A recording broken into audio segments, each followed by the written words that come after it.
If you're someone who struggles with self-confidence or self-esteem, then you're probably a lot like I was when I was in grade school. Now, these types of issues come from you not feeling like you're good enough for a particular reason. But first, let's define the difference between self-confidence and self-esteem. So self-confidence is you not feeling like you're good enough to do certain things, or you not feeling like you're good at certain things, so it affects your confidence. But self-esteem is you just not believing in yourself as a whole. And I feel like a lot of people get the two mixed up. I struggled with self-esteem a lot when I was growing up, probably from the ages of like 13 to around like 16 or 17. And I come from a pretty diverse area, so I went to a predominantly black middle school, then I went to a predominantly white high school, then I went to a predominantly black college. So there was a lot of culture shocks while I was growing up, and especially in middle school, there was a lot of pressures to kind of pick the group that you would be in. We had the group of certain black people, and then there's a group of certain white people, then there was a group of certain Hispanics, Asians. There's different groups within the school, as there is for a lot of schools, and you have a lot of pressure on you to kind of pick a specific group. I struggled with this a lot because as a black man, there were only like a particular type of black men or black boys at my middle school, and same thing for my high school. So I kind of struggled like finding a group and fitting in. Before I knew that you didn't have to fit in, I struggled finding that group for myself. So I kind of bounced around from group to group, and I ended up finding a really, really solid group. And it was pretty diverse. So I was able to get through middle school with no problem. My self-esteem issues really came in when I got to high school, going to a predominantly white high school. Like I tried to fit in with the jocks, and it was cool for a little bit, like playing football or running track. But then I realized that I was involved in so many different things, between sports, band, ROTC. Like I was involved in a lot of different things. So I was really trying to find my home in a group. I always knew I was different, but I didn't particularly know why, or I didn't know what the purpose for me being different was. Now, of course, I know because I'm a grown man, like I'm an adult. But growing up, like it was hard to pinpoint why I was so different. I always knew that I was gonna grow up and touch certain people, for the better, but I didn't know what particular route that I was supposed to take. And I wouldn't say I was bullied, because I'm not gonna come on here and be like, oh, I was bullied. Like that's a real thing. A lot of people really go through that. I wouldn't say I really went through that. But at certain points, like I was known for being kind of weird, or like I didn't act like a typical black dude. And so that was another reason why it was hard for me to really fit in or find my group, especially like with my particular race. I feel like there's so much pressure on certain races to act a certain way and like talk a certain way and dress a certain way. Like people used to be like, I talk white all the time, so I used to get in these arguments saying like you can't talk a color, and y'all know the argument, bro. I'm not even about to get into that. Y'all know the argument. But it was just really annoying. But I would say that that was probably one of the only things that I really had to face growing up, and it kind of messed with my self-esteem a little bit, because I'm like, well, dang, like, is there something wrong with me? Like, why am I like this? Why don't I act like them other guys? Why don't I talk like the other guys? Like, I was like really in a dark place at one point, because I was like, dang, like maybe God just made me weird and he didn't make the other guys weird. Like it was crazy. And there's so many different things that kids face growing up, especially now we've integrated social media, and so that's the cause for a lot of cyberbullying cases, where kids don't feel like they can be their self online, they don't feel like they can be their self in person.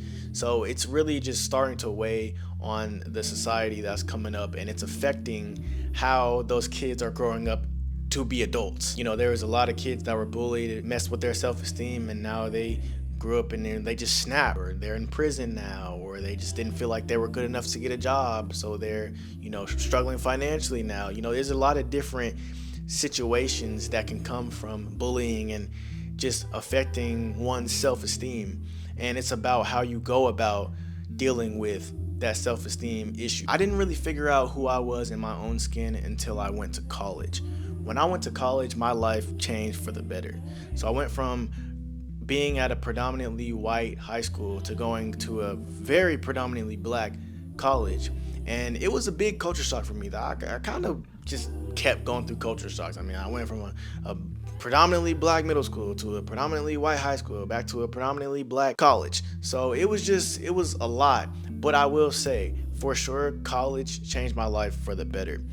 College, and I guess because you're, older, and you don't have mom and dad there, I was able to really expand and join certain clubs, and I joined a fraternity, and I was really able to figure out who I was as a person in my own skin, and just my authentic self. Like, who is Evan? You get a lot of come to Jesus moments, and you're able to look in the mirror and really reflect on who you are as a person, and like what made you like this to this point.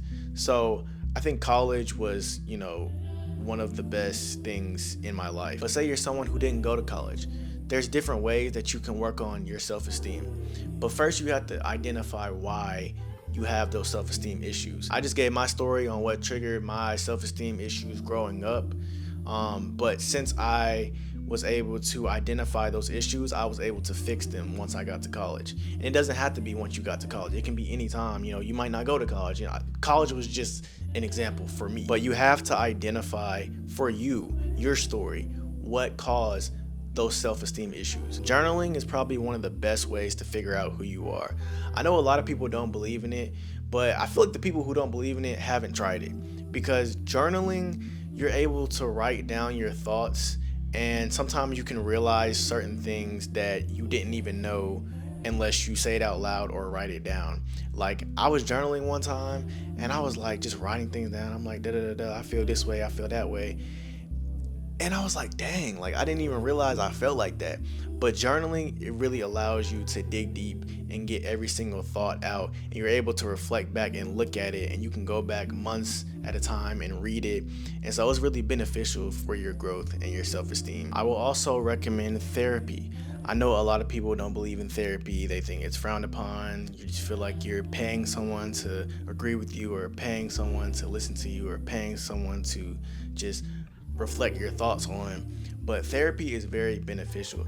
I haven't been in a while, but I plan on going back soon, because it's not one of those things that you just have to go to when things are going horrible in your life. Like, therapy can bring up things that you didn't even realize you had underneath the surface, and it can kickstart your journey into figuring out who you are as a person, which leads me to my next point. Talking to other people can also help you figure out who you are as a person and help your self-esteem issues in the long run. Because talking to other people can help you realize things about yourself. You can realize, maybe you're socially awkward. You can realize maybe you have anxiety.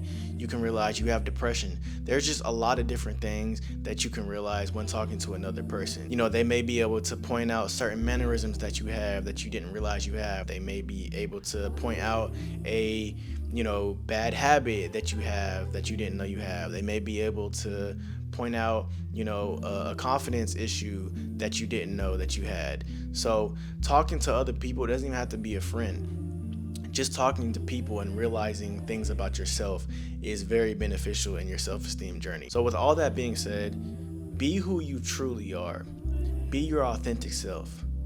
Never conform to social norms. Stop listening to social media. Stop listening to it.